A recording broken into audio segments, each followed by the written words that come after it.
Hi everybody, Marie here, welcome back to my channel. I'm here today for Peartree Cutfiles for the first day of the Advent Cutfiles. So I'm using the file from the Scrapbookers Advent Calendar today. At the end of this video you'll see the images of all the different things that came out in all our different Advents. So we had 4 different Advent calendars this year. The Scrapbookers Cutfiles, the December album Cutfiles. We also had a bits and pieces, which also includes stencils, and we also have a Flair advent calendar as well. So lots to choose from this year. You'll see all the images at the end of this video. So I'm using, like I say, the cut file from the Scrapbookers Advent. So the Scrapbookers ones are designed to go up to 12 by 12. The December album up to 6 by 8, and then the Flair and the bits and pieces you can use in whatever you want to use it in. So I've decided to go for a little bit of a non-traditional Christmas themed kind of colour way for this particular layout.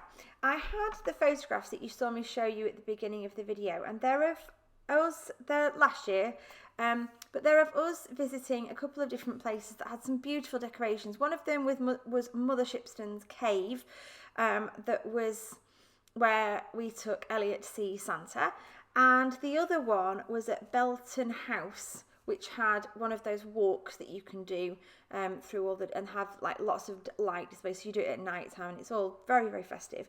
I struggled with these photographs, how to scrap them, because they're so dark. So obviously the background's very dark, and then there's lights in the foreground, and there's and they're sparkly, but you still get this impression of them being very dark, and there's no red on there. So I decided to go very kind of, not traditional, but there's no red going on this layout at all. It's all going to be greens and darker tones, and some blues in there as well, which makes a real nice change for me, because I don't think I've ever done a Christmas layout that I can think of that wasn't red. I do tend to go for the reds. So I'm using Hip Kit Club, and I'm using a mixture of Ho Ho Ho and Wish Season. One of them was last year's, one of them was the year before's collection, and I've kind of muddled them all together and used a bit. So I've taken this beautiful navy blue background cardstock. I've cut the cut file in white, and then I've backed the baubles in some different coloured patterned papers, one with holly on, one that was like a knitted print, and one that was green with stars on. I've tried to stick very much to the green and blue tones, because that's really what the photographs are. I have also gone with a couple of the baubles backed in gold glitter. Now the reason for that was because I felt like you could see in the photographs, obviously there are lights in the photographs, so there's lots of sparkly bits, and I wanted to pull those out with a little bit of sparkle. So I've also backed the berries that are on the holly and viney strand at the top there. I've also backed the berries with gold glitter as well. Now one thing I would recommend is, if you've got a hole punch that's big enough, use that to punch out the bit of card that you're going to back the berries with. It turns out the perfect size just to cover that hole, and you don't have to fussy cut around it with scissors. Much easier. There's my little top tip for the day. You have also seen me go along and add some colour to the fronds on the cut file at the top there to make them stand out in green. And I've also added some green Distress Oxide. So I've used the Wilderness one, Rustic Wilderness, and painted, or a sage one I think I used, or peeled paint. I think it might have been peeled paint. And I've used those to give a sort of shadow effect, as you can see there on the screen, behind where the cut file sits. I did feel it was a little bit plain still, so I had to go in there for sure and add in a whole load of white splatters. I have to put white splatters on everything, especially when it's a dark coloured cardstock. For me, it just helps lift it.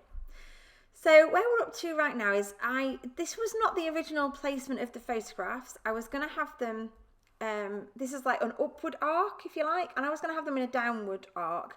But as I put them back on, after I'd sorted back to the cut file and put that colour on the back and splattered and everything, I put the photographs back on, and I just felt like it went better.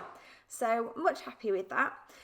What I've also done since then is go through a whole load of the ephemera packs and pull out all the blues and the greens, all the leafy fronds, to sort of just add some texture and some detail around the photographs. I have not, and I'm not going to, back these photos.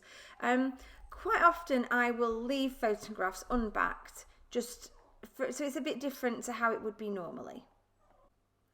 And what you've just seen me do as well is fold up one of the fabric-y bows from the Hip Kit Club, one of the kits.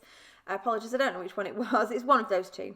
And I wasn't going to include a bow, but it just looked really nice on that top corner of the cut file, so I've popped that up there. I've also found a couple of little ephemera baubles as well that just were so cute. I had to put those on. So I've added one to the left hand side there, and I'm going to add this other one up at the top here just to sort of sit in with the rest. So just there was an extra bit of a fluffy edge, just had to get rid of that. I like this best time of the year and the holiday strips there, those word strips that I found. They don't make it onto the final layout in the end. I feel it makes it a little bit too fussy, and I didn't want to go over the top, so tried not to put too much of that. I love to use loads of ephemera, but I've tried to pare it back a little bit, although you may disagree in the end because there's quite a lot on there. What I'm doing now is I'm desperately trying not to move anything. I'm really happy with the placement of everything. I've added a flower and some holly to a couple of the baubles, one at the very bottom and one at the very right hand side. And I'm actually using the blue flower to cover up the red berries because I don't really want any red on there. There's no red on the photograph, so like I say, very sort of not red layout.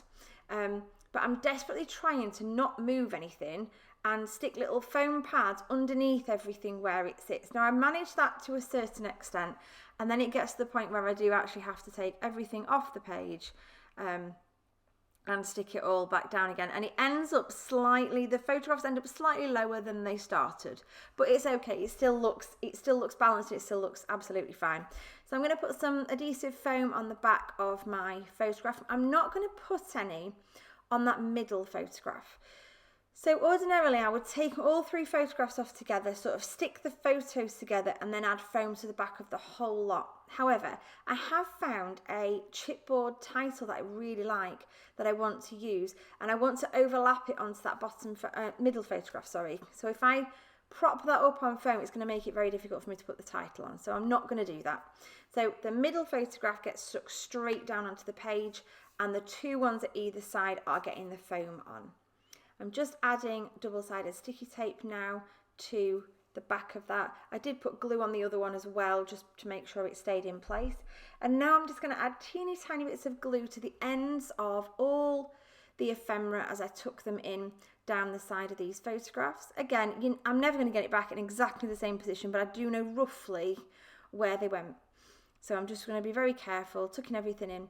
I am going to go round off camera and add in some glue gel underneath each piece of ephemera that's sticking out from behind a photo, because you can add the glue gel in to just prop the ends of your ephemera up a little bit easier with smaller pieces and more spiny pieces like this than trying to stick foam pads on them. I really like the glue gel, but I don't put it on for now because it doesn't set. It's really good because it doesn't set for ages, so you can easily move things round, but that also makes it bad if you need things to be set in place so that you don't knock them out of the way. So just kind of get the balance there. I'll do that a little bit later. So just sticking everything down with the glue. Really happy with the way that all those little bits of florals are sitting around the photos. Now there are some lovely chipboard baubles as well in this kit, but unfortunately I tried moving them around and it was just too much. I didn't need anything else really on the page. It was going to be just sort of too much to have there, so I decided not to put those on in the end. And I'm just going through now all the little word stickers, because I know I like to have a little bit of something sometimes on the corner of photographs. So that one says festive memories that I've just popped on, and I'm just having another look through now. I do consider putting in a wooden bauble, but then it just feels too much, so that goes back in. The stamps don't really fit this layout. but I do find a little word happy that goes at the bottom of that photograph really quite nicely. And then I've found a couple of puffy sticker little fronds as well, one of those at each side. I do love the darker blue and the darker greens together.